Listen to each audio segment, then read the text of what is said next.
Ce shiur est destiné pour la fois schéma de tous les malades d'Israël, dont spécialement Raphaël Ben Shani.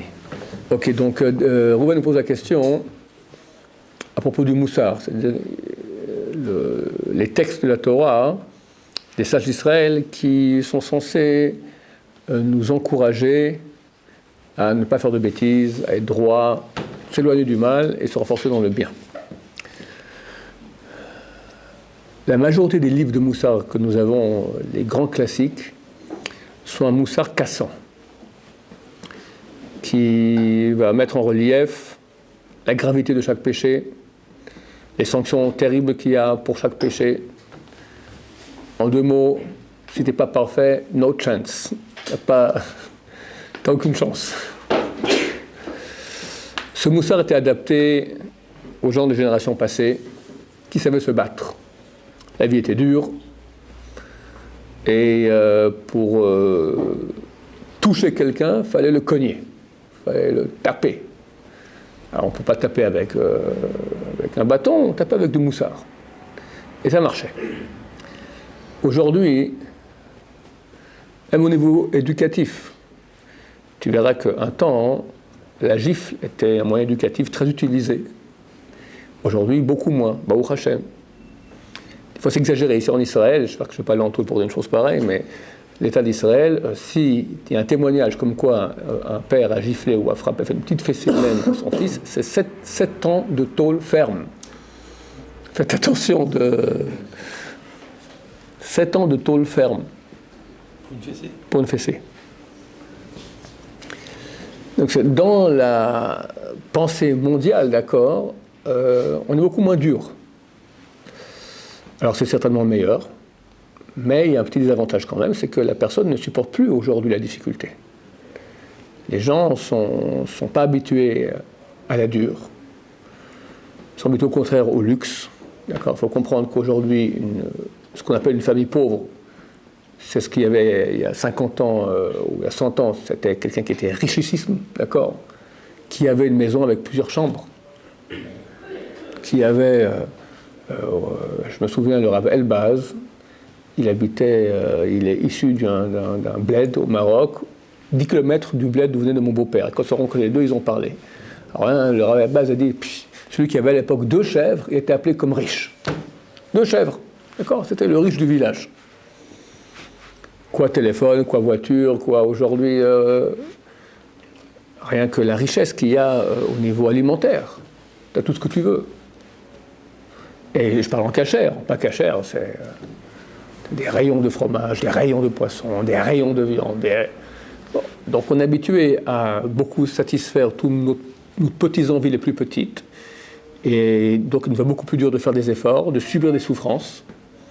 La psychologie, le coaching, ça fleurit parce que les gens ne savent pas comment résister et faire face.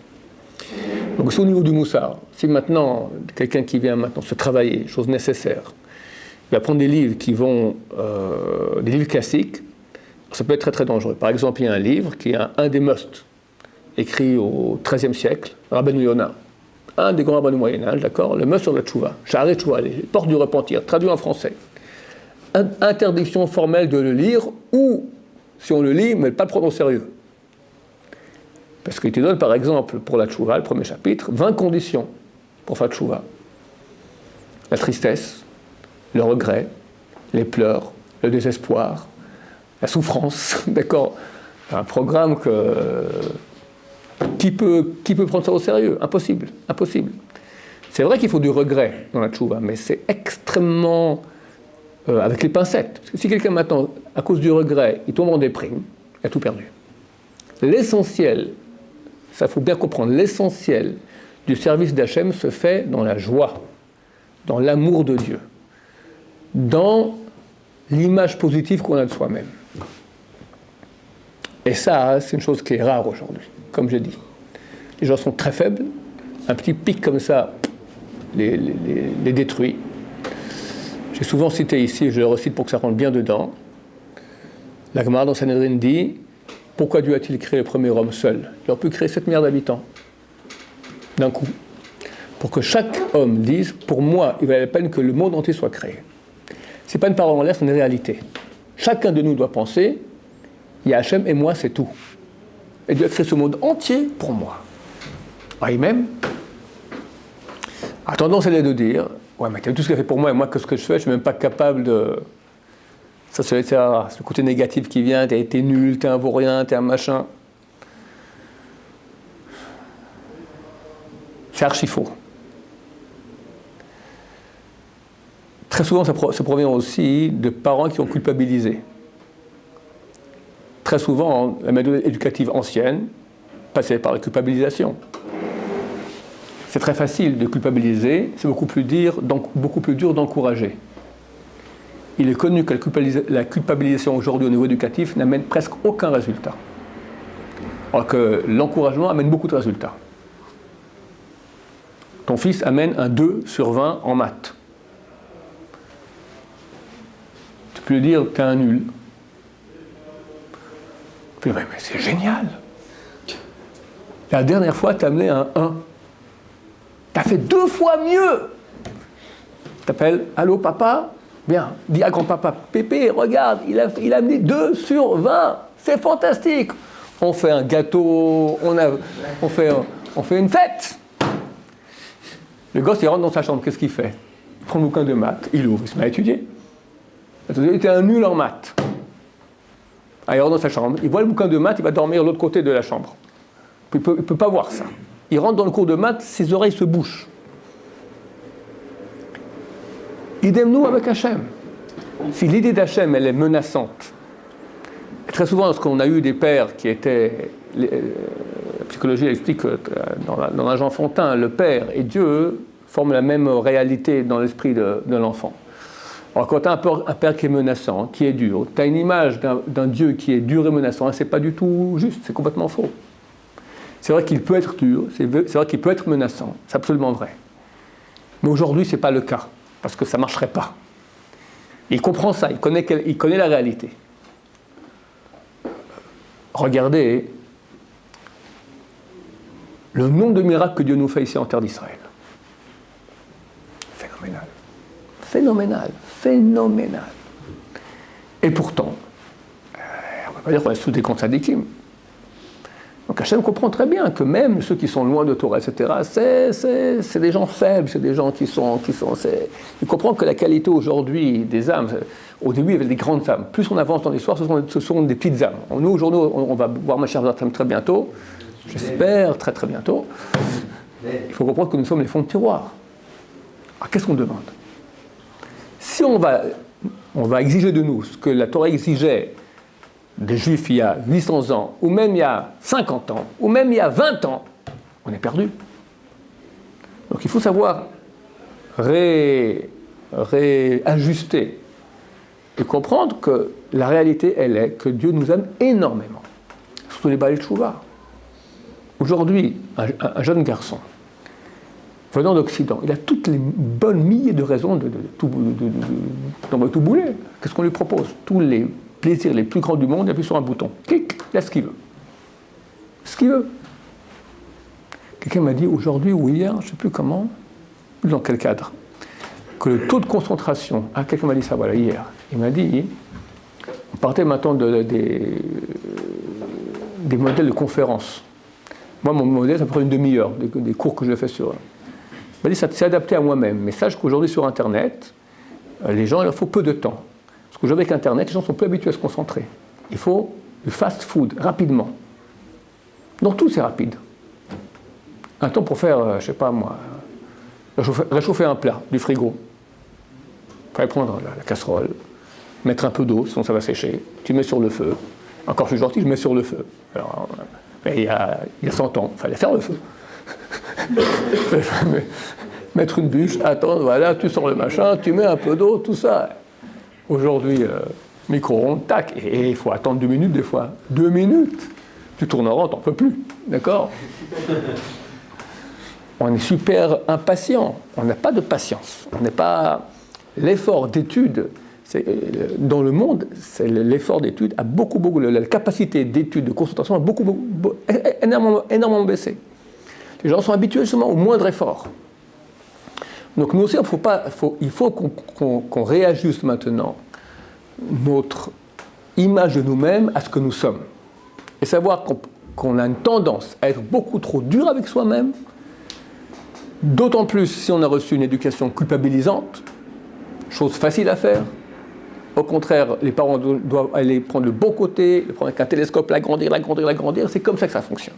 Ah, mais un enfant qu'on éduque comme ça, après il s'habitue à être médiocre. Non. Non, tu peux le prendre et tu peux lui faire faire des choses, mais de façon encourageante. Lui dire qu'il a eu un 2 sur 20, je sais pas, c'est médiocre. Regarde. La note est médiocre. Ok, maintenant moi je veux qu'il avance. Ok? Il n'est pas doué en maths, le pauvre. Ok, qu'est-ce qu'on fait? C'est pas mal, je crois. Je le culpabilise. Il ne va pas aimer ça. Si au contraire je lui dis, je peux dire 2 c'est bien. 2 c'est 2 fois mieux que le 1 que tu as amené. Il y a un progrès, c'est bien. C'est bien. Toi, à ton degré, ce que tu as fait, c'est très bien. Je suis très content de toi. Je pense que ça fera beaucoup plus d'effet que si je reste mitigé. Peut-être pas trop coupable, mais ok, bon, t'es pas fort en maths. Tu feras autre chose dans ta vie. Si je le renforce là-dessus, il aura plus envie de cela.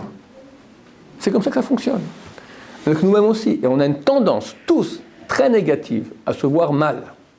C'est faux et archi-faux. Je dis et je le répète, on a 98 malédictions dans la Torah Parashat Kitavo, Deutéronome 28. Terrible. Toute l'histoire de notre exil est écrite là-bas. Des souffrances terribles, la Shoah, tout ce que tu veux, horrible. Au milieu, il y a une seule phrase, qui n'est pas de malédiction, qui dit « Tout ça, parce que tu n'as pas servi l'Éternel ton Dieu dans la joie. » Et ça, c'est cassant. Ma phrase aussi, elle est cassante. 98 malédictions, mon cher ami, si tu n'es pas en joie. D'accord? Ah, oulala, c'est déprimant. D'accord? La Torah aussi, elle est cassante. Mais elle parlait à des générations d'avant. Alors, elle te dit, néanmoins, les rabbins, c'est pour ça que chaque génération, tu as les rabbins, la Torah nous ordonne d'écouter les rabbins de notre génération. Aujourd'hui, le message, il est clair. On n'est pas en degré aujourd'hui d'exiger trop de nous-mêmes. On doit exiger, mais pas de façon cassante. On n'a pas la capacité à résister à ça. Donc il faut absolument voir le bien qui est en nous. Et il est très grand. Ce n'est pas une blague. Nous sommes aimés. Tu comprends qu'on est la génération maintenant, tu vois, Mashiach, que Dieu a ramené en terre d'Israël, qui est un mouvement de tchouva. Combien de nous, tu as la chance de faire partie de cela. Combien de milliers de nos ancêtres auraient pleuré, rêvé, prié, ont prié Hachem de faire partie de cette génération qui va à Mashiach. Et nous, on va le voir. Et même si on ne voit pas, on verra. Mais même, admettons qu'on vous dites, ça fait 30 ans que vous dites que, ok. Mais tu comprends ce que tu es en train de vivre maintenant, ce retour en terre d'Israël. Jérusalem reconstruite, Od Ishama Bere Yehuda, on chante à tous les mariages. Encore on entendra dans les villes de Juda et dans les quartiers de Jérusalem le son du Khatan et du Kala. C'était un rêve, les gens n'y croyaient pas. Qui, quoi, allons, on chante. Et aujourd'hui, Baruch Hashem, sans cesse. Donc on y est. C'est fantastique.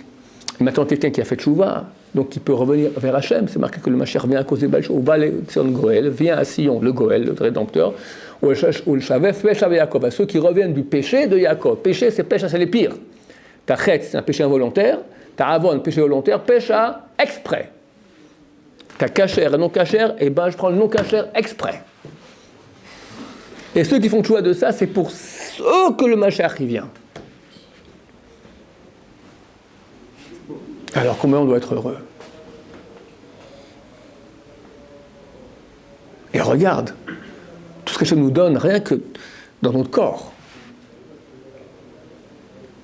Un temps, il y avait des médecins, généralistes. Ça n'existe plus aujourd'hui, un truc pareil. C'est très généraliste. Quand tu as un problème, tu vas voir un spécialiste. L'oreille. Mais dans l'oreille, maintenant, tu as aussi des spécialistes. Un pour ci, un pour l'autre. Je ne connais pas, d'accord, mais chaque truc. Pourquoi c'est tellement complexe le corps. Et à 100 ans, il y a un médecin pour toi, okay, c'est fini aujourd'hui. On ne peut pas tout connaître, c'est tellement complexe, c'est tellement extraordinaire. Tout ça pour moi, Dieu m'a donné ça à moi. Donc il m'aime ou il m'aime pas. Et ça fonctionne. Tout j'ai vu que si on prend tous les tuyaux qu'il y a dans un corps humain, Tu as tous les petits microcellulaires, tous les cheveux, tout ça. Tu les mets l'un à côté de l'autre, tu fais le tour du monde. Maintenant, prends une tuyauterie qui fait le tour du monde. Elle tient combien de temps dans un bâtiment normal, construit? Tous combien de temps tu as un tuyau qui casse avec hein? Au bout de 20 ans, il faut tout refaire. Donc, chez nous, il y a un tuyau qui pète, fini. Un AVC, le cœur, enfin c'est terrible. Ça tient. Ça tient. 70 ans, 80, 120 ans, ça tient. Des fois, ça pète aussi, d'accord. Il faut que ça pète, ça pète. Mais si HM décide que ça ne pètera pas, ça ne pète pas. On devrait tous, au bout de 20 ans, finir. J'ai un trou là, il faut changer le cœur, changer le machin. Bah, au HM. C'est miraculeux, miraculeux. Les yeux. Combien c'est complexe un œil? Combien c'est complexe un œil? Hachem a créé ça pour moi. Les animaux. On était l'autre jour en balade. On a vu des poissons comme ça voler au-dessus de l'eau. Vous ne comprenez pas. On a vu un gros poisson dans un thon comme ça, ils sont attrapés. Il fuyait du thon. Les mouettes viennent et les prennent au vol comme ça. C'est extraordinaire la nature, d'accord? Hachem fait qu'il y ait un thon. Donc ça fait sortir les poissons hors de l'eau, les mouettes viennent et les mangent. Il faut bien que tout le monde se nourrisse. Bon, c'est cruel, c'est le monde animal, mais tous les cycles écologiques, c'est extraordinaire. Quelqu'un m'a montré une vidéo dans le Sahara, à midi pile, tous les jours, midi pile, tout d'un coup, tu as un vent qui se lève comme ça, tu as un vent, on voit une colonne comme ça de sable, et qui part comme ça, puis elle amène en fait à des centaines de kilomètres, il y a des minéraux qu'il y a ici, pour là-bas, et ça sert extraordinaire. On ne se rend pas compte de tout ça. Tout ça pourquoi? Pour qu'une poignée de personnes qui vont reconnaître la grandeur d'Hachem, lui parler, l'aimer, étudier sa Torah. Et nous, on fait partie de ça. On devrait danser sans cesse chaque moment. Baruch Adonai, Amen.